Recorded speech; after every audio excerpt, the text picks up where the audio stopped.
Ruslan. The other day I did a spontaneous video of the topic in terms of dating, and people have been asking me to do this topic. Now, just to be clear, this is not something that is in my wheelhouse. I am not looking to make myself an expert on this, and a lot of what I'm saying is coming from the perspective, my vantage point of someone that's been married for almost 13 years. I started dating my wife in the year 2004, and yeah, we got married in 2008. So just take what I say with a grain of salt. But what I am doing is I am working on getting the homies from Godly Dating on the channel. I think we're gonna do something next week to have some people that it's their wheelhouse. So just listen, take what I'm saying as my opinion, but I think there's some truth in it. And I think you guys are going to be challenged with it. Now, in part one, I primarily spoke to everybody in terms of the natural state, right? The physical, the material world. I talked about a couple of big ideas. You guys should go back and watch it if you can, especially if you're single. But I talked about just primarily listen, you're going to behave what you believe. What you believe will determine how you behave. That was the big idea. If you believe that you cannot, honor God with your sexuality until you're married, well, you're going to behave accordingly, right? And then I talked about bad company corrupting good character. You're going to attract what you are. And I told some funny stories. You guys should really go watch part one. So, this notion that, hey, because the average person is 29 when they get married, then it's just impossible for people to stay pure or stay celibate until marriage. Just impossible in today's context. I think is utter nonsense, and that was what kind of part one is about. Specifically speaking from a physical sense. I'm going to talk about a little deeper. I'm going to go a little deeper today with you guys. And if you're here, I do want to hear about the folks, the audience here. We have a really diverse audience, but I do want to hear from you guys. So I'd love to hear, are you single? Are you younger? What's your age, right? Are you divorced? And there's people here that have gone through divorce. There's people that have gone through these things. So again, take what I'm saying with a grain of salt, okay? Just put that out there. Now, my question in all of this, right? Before we get into apps, should you use an app? Should you not use an app? Should you do this? Should you not do that, right? Listen, I don't know. I've never dated on an app, right? I've never dated somebody on an app. I don't have a position on that, right? I would just point you back to what is the intent and the definition of marriage, right? What is the intent and the definition of marriage? So let's pull up, we'll go to Jesus, right? And this is the Pharisees, I believe the Jewish Pharisees asking Jesus about divorce, right? And his response is very, very focused and very specific. But Jesus responded and said, he wrote this commandment on, this is Moses, right? They said that, Moses permitted divorce. And Jesus responded and he said, he wrote this commandment only as a concession to your hard hearts, but God made them male and female from the beginning of creation. This explains why a man leaves his father and mother and is joined to his wife. The two are united into one, since they are no longer two, but one. Let no one split apart what God has joined together, right? A lot of this idea of leaving and cleaving isn't really talked about very often today. This is the reason why a man leaves his mother and father. And then Paul echoes it as well, right? In Ephesians chapter 5, it says he's talking about the relationship between the church and using the church and Jesus as a metaphor, as a parallel for marriage. And he says, for husbands, this means love your wives just as Christ loved the church. He gave up his life for her to make her holy and clean, washed her by the cleansing of the word. He did this to present himself as a glorious church without a spot or wrinkle or any other blemish. Instead, she will be holy and without fault. In the same way, husbands ought to love their wives as they love their own bodies. For a man who loves his wife actually shows love for himself. No one hates his own body, but feeds it and cares for it, just as Christ cares for the church, right? And we are members of Christ's body. As the scripture says, and he echoes it right here, a man leaves his father and mother and is joined to his wife, and the two are united into one. Leaving and cleaving, right? This idea of leaving and cleaving. So my question is, for those of you guys that are single, my first question would just quite simply be, what is your motive for dating? And this is where you guys aren't gonna like some of my views on this, right? I knew from a very young age, I knew that I wasn't going to aimlessly date. I knew I wasn't going to aimlessly date. I knew I wasn't going to just, go with the wind and do what I want, right? Here's a verse that I think is important, and this isn't about dating because the Bible doesn't address dating. They got married in completely different times, right? But it says, don't copy the behavior and customs of this world, but let God transform you into a new person by changing the way you think. Then you will learn what God's will is, what God's will for you, which is good and pleasing, right? So don't copy the behavior and customs of this world, right? Do not conform to the ways of this world. So my first question for those of you guys who are looking at dating is, what is the point? Like, what is the point? I was in a situation where I was sexually immoral and I did not want to keep repeating the same mistakes. So I took a year off from being in a relationship with anybody, which for me, I was one of those guys that like jumped in and out of relationships in high school, fairly easily. And I wasn't a virgin, but I jumped in and out of relationships and it wasn't healthy. And so I took a year off. I said, I'm not going to date. I'm not going to do any dating. And then I believe that at the end of this whole thing, I would hopefully, the next person I dated would be my wife. Now, I made this cognitive decision at 18 years old, at 19 years old. And I knew that I was going to go into whoever I dated next was going to be my spouse. So on top of all this, on top of attracting who you are, on top of having self-awareness and knowing where you are in your life, my question would be, what is the intent and the purpose of you dating? Is it to date like the world dates? I'm just going to casually date with no focus. I'm just going to casually date with no desire to go forward. This notion that you can discover who you are through allowing yourself to be open and emotionally vulnerable and available to multiple people. I'm not even talking sex, just random loose, not even loose. I don't want to say loose, but just like casual Christian dating. Right? That somehow is a discovery process for you. I just think it's utter nonsense. I don't think it's necessary. And again, I have the majority of my friends all got married under 25. All are with their spouses. All are doing fine. They're doing fine, right? And Zach Sparazzo, one of my good friends, just got married. I think they just had a year anniversary, right? And I think he was 21 or 21, right? So your community is going to determine this, but I would just say off top, why do you want to date? If you want to date casually like the world dates, I would say you should change your mind about that. I don't think that's good. I don't think that's healthy. I am not going to be encouraging or really allowing my 15 or 16-year-old son to date just because. Now, will he be able to have friends and, hang out with girls and all that kind of stuff? Sure. Under my supervision. All right.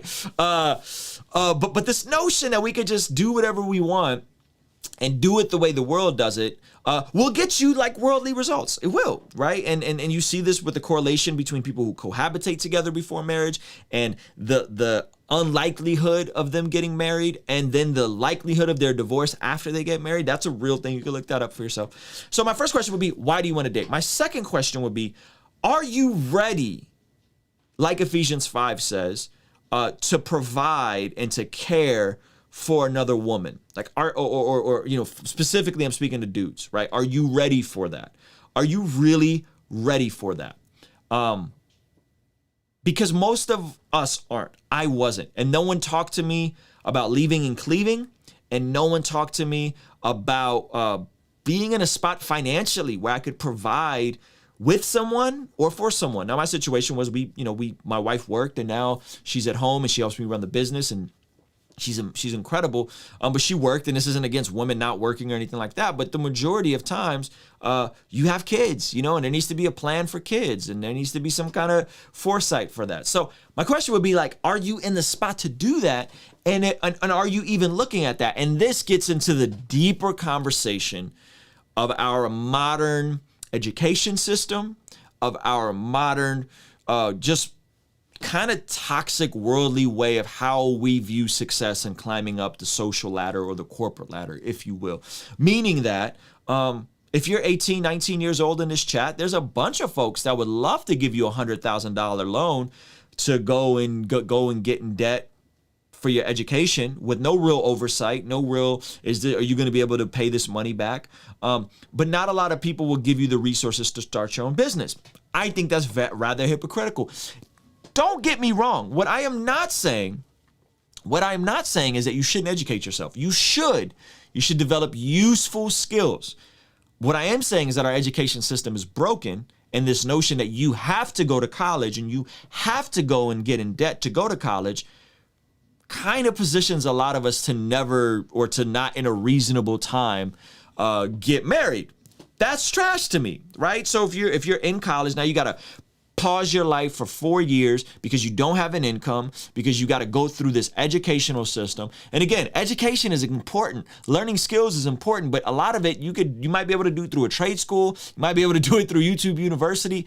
I mean, again, the young people in my life didn't even go to school. Like Zach Sparazzo, T. Ross the Giant. These dudes didn't even go to school. But they're making amazing money and they're living on their own in San Diego, of all places, which if you know, then you know. San Diego is one of the most expensive places to live. So where I find my assessment is, we got a bunch of people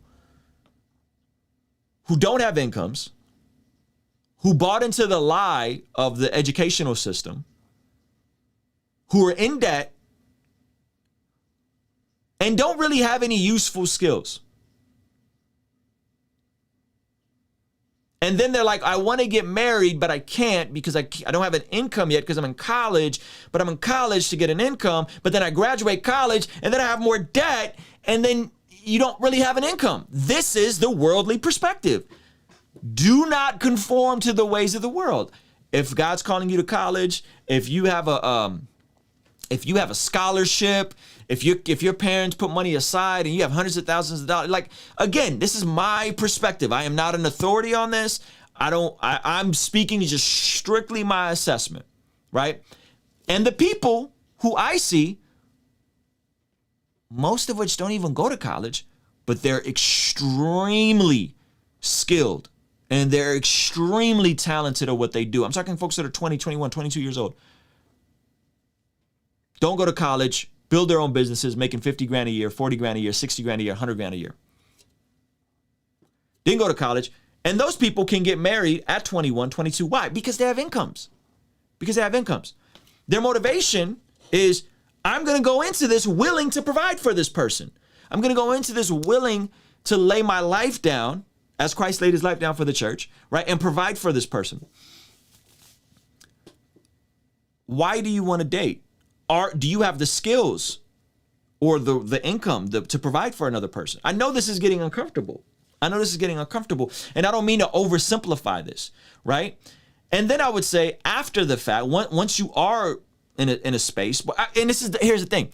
Anybody that's 20, 21, 22 years old that has a job that's above minimum wage has usually worked through some of their stuff, right? Like usually has the foresight and the discipline to work through some of their stuff. And the stuff that I'm talking about is like you who are marrying somebody. I don't care if they're Christian. You also then have to take an assessment of where they are. You got to ask them hard questions. Hey, what kind of sexual trauma do you have? Hey, what was your family like? Hey, right? You have to ask these hard questions that we don't really talk about, right? Just like you should know how much debt they have if you're dating somebody. Right? I don't care if they're a Christian. You should know how much debt they have. You should know what you're getting yourself into in that type of situation. I'm not saying don't date anybody that has student loans. That's not what I'm saying. I had a ton of student loans. My wife didn't have any. I think she had like a car note. I had a car note. I made every dumb decision I can with money.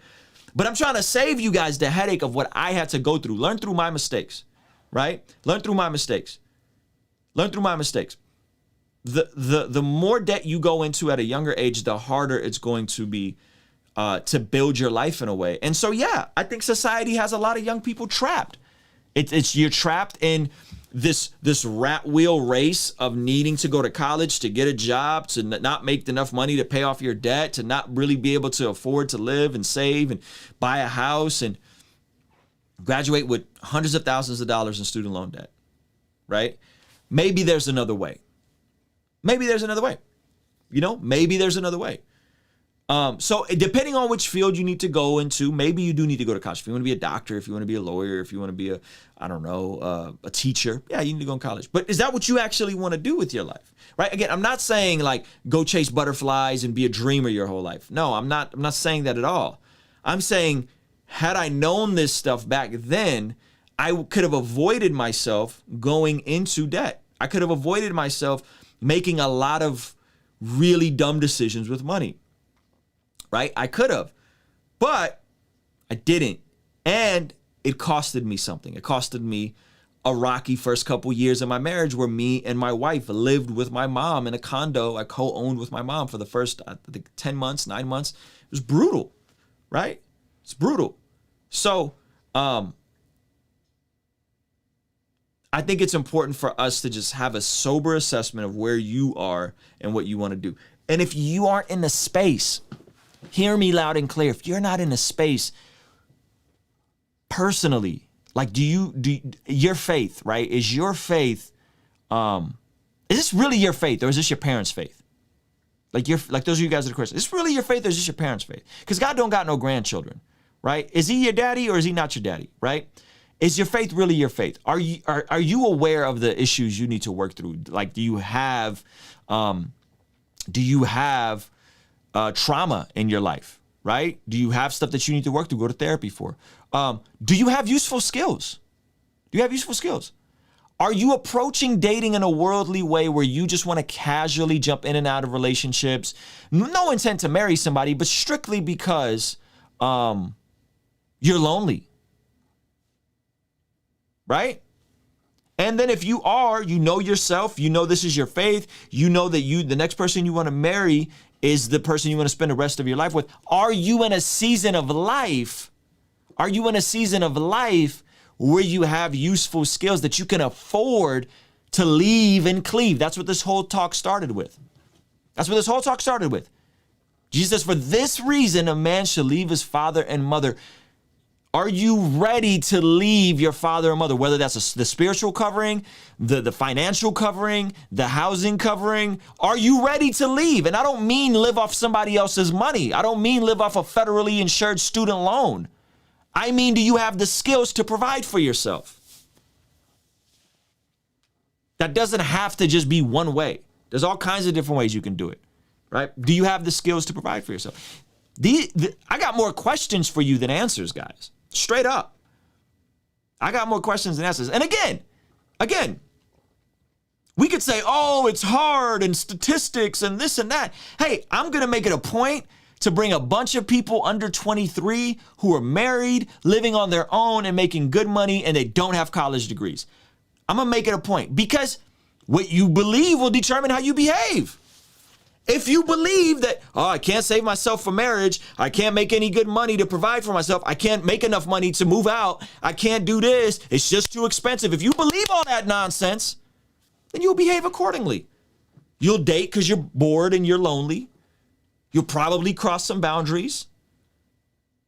You'll have to deal with the consequences of that, right? You'll go get a useless degree in a topic you're not really passionate about. Oh, I'm going to get a degree in this thing. Well, what is that going to earn you on the free market after you have a degree in that? Are you packaging that up with any other skills? Are you going to get through college in 4 years? Are you going to goof around? I goofed around. It took me 7.5 years to finish school. 7.5 years. I probably shouldn't even went to college in hindsight. Now it was helpful and I made a lot of great relationships there, right?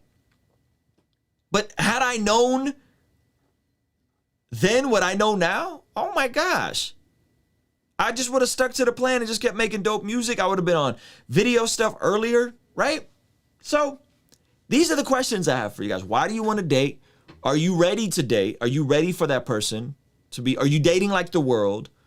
Are you just, oh, I'm just going to jump in and out of relate to learn myself? That's nonsense. Your community should help you see who you are. Your family should help you see who you are, right? Now, again, some of you guys are in rural cities. Some of you guys are in other countries. Some of you guys are in towns where the population is 50 people, right? I'm not, guys, I'm in San Diego. I'm in a fairly metropolitan area, right? But I see the same nonsense. I see the same nonsense everywhere, right? I see the same nonsense everywhere. And so And here's the beautiful part. Here's the beautiful part. Here's the beautiful part. Hear me on this. If you truly come to God on his terms, not your terms, but his terms, like I talked about in the previous video, if you really lay down your life and you're willing to become like Jesus in every area of your life, right? You're willing to work hard. You're willing to work through your trauma, confess your sin. You're willing to grow and grow in self-awareness and understand what God's awareness of you is, that you're the righteousness of Christ.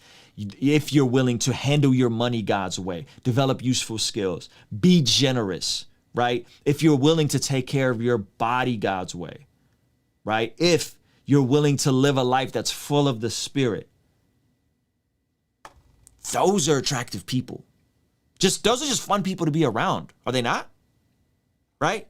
If you keep your freaking mouth in check and don't gossip about your friends in the name of venting, how you think you look? Gossiping to one friend about another friend because you got to vent.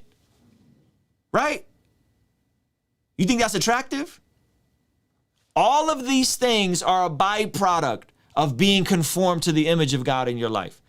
Not conforming God in your image, not conforming, your theology becomes your ideology, right? No. Submit your ideology to good, healthy theology, to stewardship, to kingdom. If you do that, you'll actually make yourself a more suitable helpmate for somebody. You'll actually make yourself a more healthy person. And by proxy, my opinion, you'll attract attractive people. And if you don't do that, again, with the caveat that you're not in a third world country, you're not in a small town somewhere, right? COVID, like all these things, right? There's a lot here. But if you don't do that, then you will attract what you are, right? You'll attract what you are. You'll attract a needy, emotionally unstable, immature person, right? This is kind of how these things work. And so hopefully that's encouraging to you guys. But at the end of the day, some of y'all just need to sit your butt down. Some of y'all need to find community in other places outside of dating. You need to fill that, that loneliness through, I don't know, a Zoom call with a local Bible study. Like you got to find a different way to work through your stuff instead of just jumping into relationships and thinking that person is going to complete you. That's a whole nother like soulmate myth. Right? Oh, I'm an incomplete person till I find my soulmate and then I'll be complete. That's nonsense. That's not biblical. Right? That's nonsense. So, if you come from the type of background I come from, odds are you probably got to work through some stuff. But it's okay. Work through it. Work on yourself, develop those skills, press into Jesus, press into the word, ask him to transform you from the inside out. Ask him to reveal your blind spots, right? Reveal your blind spots. Help me grow, help me become. What do I need to focus on this season? Do I need to make myself more useful? Do I need to develop skills? Do I need to manage what I already have? Some of you guys have amazing incomes and you're just irresponsible with your finances, right? Do you need to go and get out of debt and clean up? You're older. That's a lot of older. You just never learned financial literacy, right? Where are you at? I'm really speaking to young people. And there's an immense pressure on you guys to have it all figured out. There's immense pressure on you guys to go to college, date, and all these things. If you don't do everything that the world or your parents are expecting you to do, you're looked on as weird. But we're supposed to be a peculiar people, are we not? You know what I mean? Like we're supposed to look different. We're supposed to be set apart. We're supposed to be holy. And so don't conform to the ways of this world, right? And that may be harder said than done, right? And again, what do I know? I'm a 36-year-old dude that's been married for 13 years. These are just my observations from people I've seen crush it and get married super young. And again, the majority of my friends all got married under 25. Like I could think of one out of maybe 24 couples that I'm around that were over 25. The majority of them, you know what I mean? And I just think there's something to that. I think there's community in that. I think the type of local church you go to is important of that, right? Because if you're just looking for people from high school or you don't have access to a different pool of people, I think there's something that. But I mean, let's just dream for a minute. If you're watching this, okay, let's just dream for a minute. Okay, let's just dream for a minute. Just bear with me, okay? What if you took, if you're single now, what if you took a year or 2 or 3, depending on where you are, and you really focused on pressing into the Lord for a season? You weren't consumed with your loneliness and needing to be in a relationship because you're codependent, but you really just spent the season, I'm just going to focus on God, and I'm going to ask God to reveal some areas I need to grow in. Okay? What are some areas you need to grow in 2021? Right? And you said, hey, I'm just going to focus on God. What are areas I need to grow in? And for some of you guys, that might be, hey, you need to take a season and just build some useful skills so you can earn some extra money. I don't know, go learn to flip on eBay so you don't got to work a minimum wage job. I don't know, right? Build some useful skills, learn how to sell stuff, learn how to make stuff, right?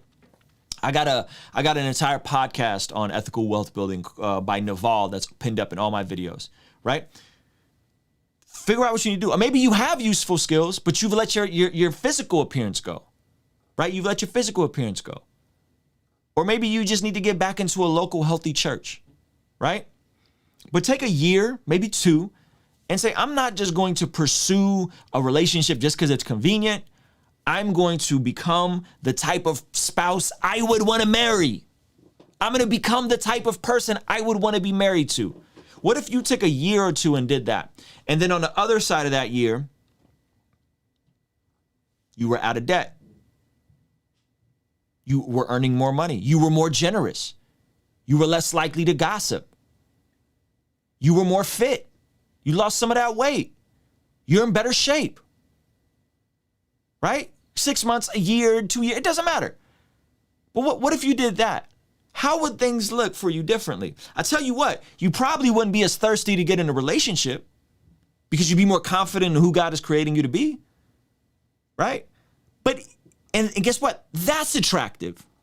Right? So do the most with what you have. If you desire to be married, I believe God is going to bring a spouse into your life. I really believe that. If you truly love God, you desire to be married, I think God will give you the desires of your heart. It just may not happen on your timeline. So imagine if in a year or 2 from now, imagine if in a year from 2 now, you then got a hold of your finances, you're eating better, you look better, you're nicer, you're in prayer, you're listening to more gospel music, earning more money. I don't know. What are those things you need to do? Y'all know what you need to do. Right? How would your life look then? And how would you approach this whole topic? Would you approach it from a place of desperation? From a place of neediness? That's not attractive. Right? This is not like the homies being needy is not attractive. Right? Let alone somebody you potentially pursue romantically. So, I don't know. Hopefully this is helpful. You guys feel free to push back. Again, take my vantage point into account, right? But I really feel like, for me, there was something of, I'm not going to be in a relationship for a year, Lord. I'm just going to take a break. And man, it was good. And I didn't have voices like me in my life. Somebody that was 36 years old, had been married for a while, had, family, was making good money, doing what they love. I didn't have voices like me in my life, and I don't know all of you guys personally, but maybe this will be a blessing to some of you guys. And just even a handful of you guys got a hold of this and said, I'm going to what's the word? Not sacrament. Is it sacrament? I'm going to set my year aside for God. I'm going to set a year aside for God. You know what I mean? What if you did that? And I don't mean like in an abstract, emotional, spiritual sense. I mean in a very tangible, literal way. Consecrate. What if you took a year and consecrated yourself for the next season of your life? If you really desire to be married, right? That's a good word. So anyway, let me know what y'all think, man. I'd love to hear from you. Kingstream Entertainment. Ruslan. Joshua the king came down and bore it all. Yeah. Conversations front of the fireplace. All of my mistakes out of I erase. Wanna operate at a higher pace. Birth pains causing the body to dilate. On a first name basis with the worst pain facing.